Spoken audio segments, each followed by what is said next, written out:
Bom dia, boa tarde, alunos. Bom, iniciaremos agora a nossa atividade a partir das páginas 29 e 34.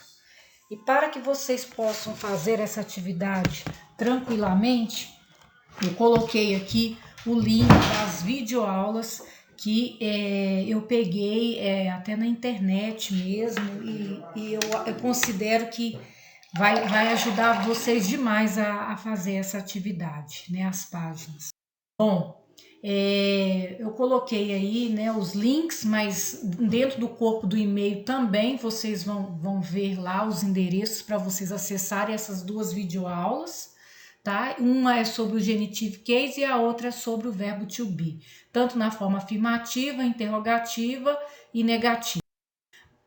Na página 29, questão 1, vocês irão observar aí, ler essa historinha em quadrinhos, e daí vocês vão retirar uma frase afirmativa e uma interrogativa. Vocês vão dar um traço, um underline debaixo dessas frases. Na questão 2 da página 29, vocês irão aí observar esse quadro e justamente escrever as frases, né? Vocês vão escrever as frases na forma interrogativa, que é o que o exercício está pedindo. Então, tá vendo aí que nesse quadro tem he is, aí para a gente transformar na forma interrogativa vai ficar como? Is he? Ok? E aí eu até fiz a letra A, tá vendo? Peguei o verbo to be, coloquei no início, peguei o sujeito da frase que é a Emily e a Susan e coloquei em seguida. Da mesma forma, vocês irão fazer as questões letra B, C e D, e sempre prestando atenção, procurando identificar primeiro o verbo to be e depois o sujeito e o restante da frase, o complemento. Na questão 3 da página 29, na verdade, ele está pedindo para você observar esse quadro. E ele tem as formas do verbo to be na forma negativa, na forma longa, né, normal, e a forma contraída.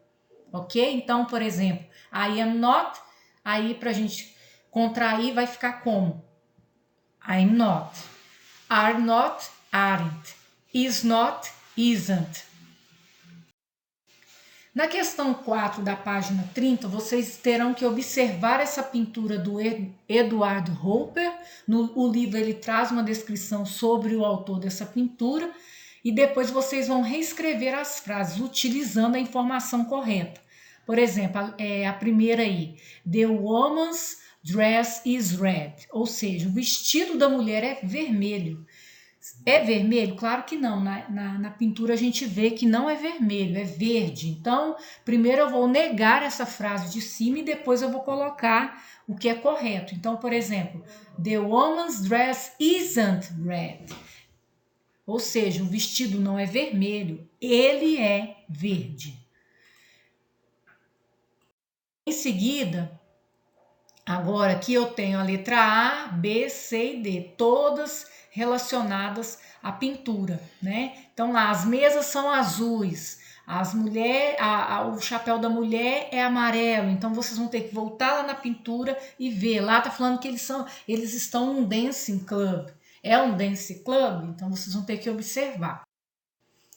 Na questão 5 da página 30, vocês irão ler as frases e completar com a resposta curta do verbo to be. Então, vocês vão ter que consultar aquele quadrinho que eu expliquei anteriormente. E eu coloquei em vermelho os sujeitos das frases, para ficar mais fácil para vocês conseguirem aí identificar lá naquele quadro.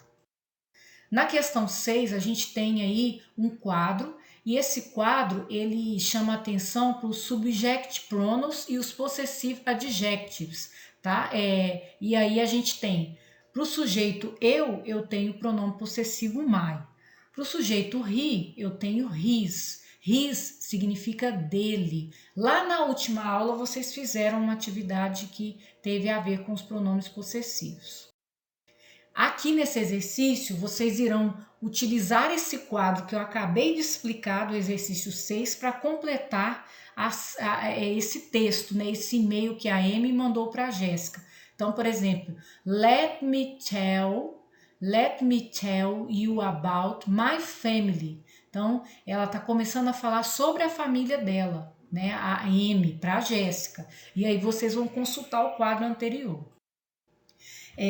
A questão 8, vocês irão tentar descobrir aí nesse e-mail e circular quem é a dona dessa gatinha.